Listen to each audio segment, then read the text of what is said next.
جو کاغذات ان کے نامزدگی مسترد کیے ہیں اس کے لیے اپیل انہوں نے دائر کر دی ہے اور وہ ان کی اپیل سماعت کے لیے مقرر بھی ہو گئی ہے. تو پاکستان تحریک انصاف ہے وہ جتنے بھی حربے استعمال کر لے پورا کا پورا سسٹم کہ وہ الیکشن سے پاکستان تحریک انصاف پیچھے ہٹے گی یا ہاتھ کھڑے کرے گی, تو پاکستان تحریک انصاف نے تو صاف صاف, اور بیرسٹر گوہر جو ہے وہ بار بار ایک ہی بات کرتے ہیں جب یہ میڈیا سے گفتگو کرتے ہیں کہ میں پاکستان تحریک انصاف جو ہے وہ الیکشن سے باہر نہیں جائے گی نہ ہی پیچھے ہٹے گی. کل کو یہ بات ہوگی کہ تحریک انصاف تو خود الیکشن سے پیچھے ہٹی تھی, ہم تو پہلے ہی کہتے تھے کہ یہ میدان چھوڑ کر بھاگ رہی ہے اور یہی نہیں چاہتی, تحریک انصاف ہی نہیں چاہتی کہ الیکشن جو ہے وہ ٹائم پر ہوں. تو پاکستان تحریک انصاف میدان میں ڈٹ کر کھڑی ہے اور جتنے بھی کیسز بنائے جا رہے ہیں یا کاغذات نامزدگی مسترد کیے جا رہے ہیں وہ بھی پہلے سے درخواستیں تیار کر کے بیٹھے ہوئے ہیں. عمران خان نے, جیسے کہ میں نے پہلے بتایا, پلانز تیار کیے ہوئے ہیں, اور پی ٹی آئی کی جو لیگل ٹیم ہے انہوں نے بھی پہلے سے درخواستیں تیار کی ہوئی ہیں, صرف اب اپیل ان کو دائر کرنی ہے, سپریم کورٹ کے سامنے رکھنا ہے اور دیکھتے ہیں کہ سپریم کورٹ ان پر کب کب سماعت رکھتی ہے اور کیا فیصلے آتے ہیں. جو پاکستان تحریک انصاف کے چیئرمین عمران خان کے کاغذات نامزدگی مسترد کیے گئے میاں والی سے وہ سماعت کے لیے مقرر ہو گئے ہیں اور اپیل جو ہے 7 جنوری کو سماعت کے لیے مقرر کی گئی ہے. اور اسی حوالے سے ریٹرننگ آفیسر سمیت فریقین کو نوٹس جاری کر دیے گئے. عمران خان کی جانب سے عمیر نیازی, راجہ یاسر شریف, ملک جواد اصغر پیش ہوئے تھے. عمران خان کے 89 سے کاغذات نامزدگی مسترد ہونے کے فیصلے کو چیلنج کیا گیا تھا. اس ضمن میں اپیل ہائی کورٹ راولپنڈی کے الیکشن ٹریبیونل میں رائے دائر کی گئی. الیکشن کمیشن کی جانب سے جاری الیکشن شیڈول کے مطابق درخواست گزار نے قومی اسمبلی کے حلقہ NA 89 سے کاغذات نامزدگی داخل کروائے تھے جن پر 3 مختلف افراد نے اعتراضات لگائے ہیں. درخواست گزار کے ذمہ جولائی 2022 سے اکتوبر 2023 تک سوشل سیکیورٹی ڈپارٹمنٹ کے 36,88,680 روپے واجب الادا ہے اور درخواست گزار عدالت سے سزا یافتہ ہونے کے باوجود الیکشن کمیشن سے بھی نااہل ہے اور اپیل میں RO کے فیصلے کو غیر آئینی, غیر قانونی اور حقائق کے منفی قرار دیا گیا ہے. تو جو جس کی وجہ میاں والی, جو عمران خان نے میاں والی میں اپنے کاغذات جمع کروائے تھے وہ مسترد ہوئے, اس کی وجہ یہ بتائی گئی ہے کہ عمران خان ایک تو نااہل ہے اور جو انہوں نے کچھ واجبات تھے وہ ادا نہیں کیے تھے. 36 لاکھ روپے تھے جو عمران خان نے ادا کرنے تھے جس کی وجہ سے ان کے جو کاغذات ہیں وہ مسترد کیے گئے. مزید جو اپیل میں کہا گیا کہ نمل یونیورسٹی کے بورڈ کا چیئرپرسن ہونے کے ناطے یہ واجبات درخواست گزار کے ذمہ نہیں آتے, جبکہ اس حوالے سے اپیل کنندہ کو بھی کبھی کوئی نوٹس نہیں جاری کیا گیا. اسی طرح الیکشن ایکٹ 2027 کے تحت الیکشن کمیشن کو کوئی اختیار نہیں کہ وہ نااہلی کے آرڈر جاری کرے. اپیل میں استطاعت کی گئی ہے بھی اپیل کنندہ کی اپیل منظور کر لی جائے گی.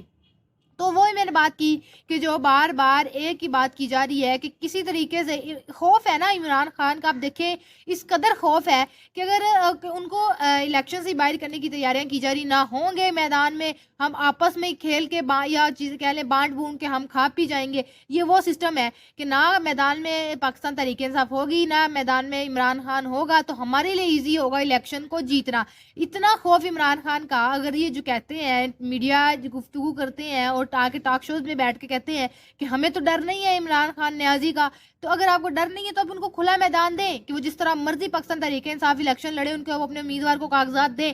پھر دیکھتے ہیں نا کہ صاف اور شفاف الیکشن کے بعد اگر آپ میں اتنا دم ہے تو دیکھتے ہیں کہ کون کا الیکشن جیتتا ہے. اس ساتھ ساتھ جیسے کہ پچھلے دنوں پاکستان تحریک انصاف کے چیئرمین عمران خان اور ان کی اہلیہ کے اثاثوں کی ایک رپورٹ آئی تھی, تو آج پاکستان مسلم لیگ نون کی جو رہنما ہے مریم نواز, ان کے اثاثوں کی ایک سرسری سی رپورٹ آئی ہے. ان پر بھی نظر ڈالتے ہیں کہ جو تحریک انصاف کے اثاثوں کی بعد رپورٹ شائع کی گئی اور جس پر کہا گیا کہ ان کے یہ اثاثے شو کیے گئے ہیں کاغذات جمع کروانے کے وقت کے جو عمران خان کے زمان پارک میں جو اثاثے ہیں یا عمران خان کی اہلیہ کے پاک پتن اور دیپال پور میں اثاثے ہیں. تو آج مسلم لیگ نون کی چیف آرگنائزر مریم نواز کے اثاثوں کی تفصیلات منظر عام پر آئی ہیں, جس میں مریم نواز نے اپنے اثاثوں میں لاہور کے مختلف موضوعات میں 84 کروڑ 25 لاکھ 84 ہزار روپے سے زائد مالیت کی 1500 کنال سے زائد اراضی ظاہر کی ہے, جبکہ اثاثوں میں 40 لاکھ روپے سے زائد کا اضافہ ظاہر کیا ہے. دستاویزات کے مطابق مریم نواز نے تعلیمی قابلیت میں MA انگلش لٹریچر ظاہر کی ہے اور وہ کسی گاڑی کی مالک نہیں ہے, جبکہ اپنے بھائی حسن نواز کی 2 کروڑ 90 لاکھ روپے سے زائد کی مقروض ہے. مریم نواز نے 17 لاکھ 50 ہزار روپے مالیت کا سونا بھی ظاہر کیا ہے اور ان کی مختلف اکاؤنٹس اور کیش کی صورت میں 1 کروڑ روپے سے زائد کی مالیت مختلف کمپنیوں میں 11 لاکھ 20 ہزار شیئر ظاہر کیے گئے ہیں اور انہوں نے اپنے سیاسی جماعت کو پارٹی ٹکٹ کے لیے 2 لاکھ روپے بھی دیے ہیں. اب آپ اس سے اندازہ لگائیں کہ جن کے پاس اس قدر پیسہ ہو اور وہ ابھی بھی اپنے بھائی کی مقروض ہوں اور ان کے پاس 84 کروڑ روپے ہو. اور جب وہ انہوں نے منصور علی خان کا شو جب ہوا تھا، پوڈ کاسٹ ہوا تھا مریم نواز کے ساتھ انہوں نے کیا تھا، وہاں پر انہوں نے مریم نواز سے پوچھا تھا کہ آپ کے پاس ایک گاڑی ہے، اور یہ کیا وہ آپ نے شاید پوڈ کاسٹ وہ مریم نواز کا دیکھا ہوا، وہ ایسے مریم نواز مکر گئی، میرے پاس تو کوئی گاڑی نہیں اور نہ ہی میرے کو علم میں ہے کہ میں نے کوئی گاڑی لی تھی. تو وہ بیچ میں سے وہ ایک کلپ بھی بہت تھا کہ آپ یہ کائنڈلی ابھی نہ لگائیے گا، جیسا کہ آپ کو تو پتہ ہی نہیں آپ کے پاس کوئی گاڑی ہے یا آپ کسی گاڑی کی مالک ہیں، آپ کی ملکیت میں گاڑی آتی ہے. تو یہ جو آپ اثاثے ظاہر ہوئے ہیں اس میں آپ 84 کروڑ روپے کی مالک ہے آپ کے پاس، 84 کروڑ. تو یہ سارے کے سارے ابھی وہ جو ایک مریم نواز کی جانب سے بھی بات کی جاتی تھی کہ والد جو ہے مریم نواز کے، وہ کہتے ہیں کہ ہمارے والد جو ہیں وہ کچھ بڑے خاندانی، اور دوسرے بھائی جو ہے شہباز شریف صاحب، وہ کہتے تھے کہ ہمارے دادا پر دادا وہ اتنے کچھ کھاتے پیتے نہیں تھے اور وہ مزدور طبقہ تھا، کسان تھے، یہ سب.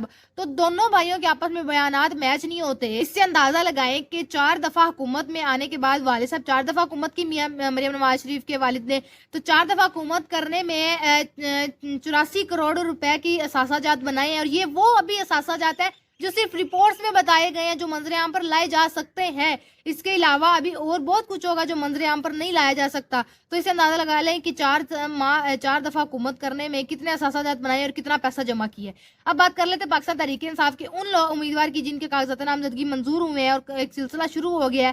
ایک امید نظر آئے گی پاکستان تحریک انصاف والوں کو کہ ان کے کاغذات نامزدگی منظور ہوئے ہیں اور آئندہ آنے والے عام انتخابات میں امیدوار ان کے حصہ لے سکتے ہیں. سبطین خان، فردوس شمیم نقوی اور اعجاز الحق کے بھی کاغذات نامزدگی جو منظور ہو گئے ہیں. NA 236 سے پاکستان تحریک انصاف کی رہنما فردوس شمیم نقوی کی اپیل پر آج سماعت ہوئی تھی. الیکشن ٹریبیونل نے فردوس شمیم نقوی کی اپیل منظور کر لی ہے. فردوس شمیم نقوی نے کہ وکیل نے اپنا موقف اپنایا کہ پاکستان تحریک انصاف کے کاغذات سیاسی بنیادوں پر مسترد کیے جا رہے ہیں، اس لیے ایک سے زائد کاغذات جمع کرائے. جسٹس خادم حسین نے ایڈوکیٹ جبران ناصر سے مکالمہ کرتے ہوئے کہا کہ آپ سیاسی تقریر نہ کریں، آپ صرف قانون کی بات کریں. وکیل اپیل کنندہ نے کہا کہ پارٹی کا نشان نہ ہونے پر کاغذات نامزدگی مسترد کیے ہیں. جسٹس خادم حسین نے ریمارکس دیے کہ یہ تو پارٹی بعد میں فیصلہ کرے گی کون امیدوار ہوگا، جانچ پڑتال کے مرحلے میں کیسے مسترد ہوں گے. فردوس شمیم نقوی نے 236 سے ریٹرننگ افسر سے کاغذات نامزدگی مسترد کر دیے تھے. راولپنڈی میں الیکشن ٹریبیونل نے اہم فیصلہ کرتے ہوئے سبطین خان کو میاں والی کے حلقہ 88 سے الیکشن لڑنے کی اجازت دے دی ہے. تو ایک امید جاگ رہی ہے کہ اب پاکستان تحریک انصاف کو عدلیہ سے کوئی آپ کہہ لیں ریلیف مل رہا ہے یا عدلیہ ان کے حق میں فیصلے کر رہی ہے. وہ جو الیکشن کمیشن کے جانب سے بھی کیا جا رہا ہے، خلافت کی جا رہی، مخالفت کی جا رہی پاکستان تحریک انصاف کی. پتہ نہیں کیوں پاکستان تحریک انصاف کے انتخابی نشان کے پیچھے پڑ گیا. اتنا پتہ ہونا چاہیے کہ پاکستان کے انتخابی نشان سے کوئی فرق نہیں پڑتا، لیکن پھر بھی کر کے دیکھ لیں کیا اس کا رزلٹ نکلتا ہے. اس کے بعد اب عدلیہ اگر پاکستان تحریک انصاف کے لیے اچھے فیصلے کر رہی ہے تو یہ کہ پاکستان تحریک انصاف کو جو امیدوار ہیں ان کو کاغذات نامزدگی جمع کروائے جا رہے ہیں، اور آئندہ آنے والے عام انتخابات میں ایزی ہو کے پاکستان تحریک انصاف کے امیدوار الیکشن لڑ سکتے ہیں. لیکن امید پھر بھی یہی ہے سب کی کہ جو یہ الیکشن ہونے ہیں یہ فیئر اینڈ فری الیکشنز ہوں. دیکھتے ہیں کہ اب یہ جو آئندہ آنے والے عام انتخابات ہیں یہ فری اینڈ فیئر الیکشنز ہوتے ہیں یا نہیں ہوتے. اب جو پاکستان تحریک انصاف نے ان کا انتخابی نشان واپس لے لیا گیا ہے، اس حوالے سے سپریم کورٹ سے رجوع کر لیا ہے.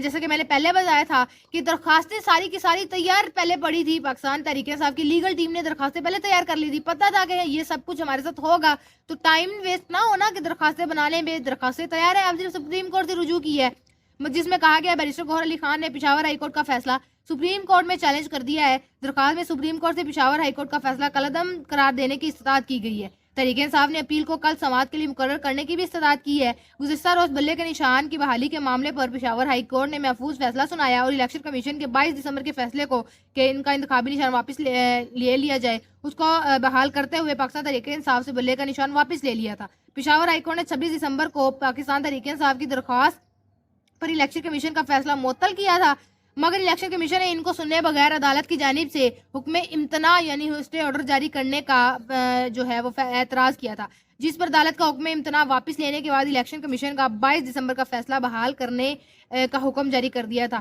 اب ایک وہ سلسلہ چلی جا رہا ہے عجیب و غریب پاکستان کی سیاست میں کہ جو کام کرنے والا ہے آپ وہ کریں. کبھی پاکستان تحریک انصاف سے انتخابی نشان واپس لے لیے جائیں گے. اس کا کیا مطلب ہے کہ پاکستان تحریک مطلب کسی طریقے سے تحریک انصاف والے جو ہیں وہ کہہ دیں کہ ہم الیکشن نہیں لڑتے, یہی عربے رہ گئے ہیں پیچھے. تو اب پاکستان تحریک انصاف والوں نے سپریم کورٹ سے رجوع کر لیا. دیکھتے ہیں کہ پاکستان تحریک انصاف والوں کو سپریم کورٹ سے انصاف ملتا ہے یا نہیں ملتا, یا پاکستان تحریک انصاف کو کوئی نیا انتخابی نشان الاٹ کیا جاتا ہے. اپنی رائے سے بھی ہمیں ضرور آگاہ کیجیے گا. یہ تھا ہمارا ویلوگ. آپ سے ملاقات ہوگی اگلے ویلوگ میں. اپنا بہت سارا خیال رکھیے گا. اللہ حافظ.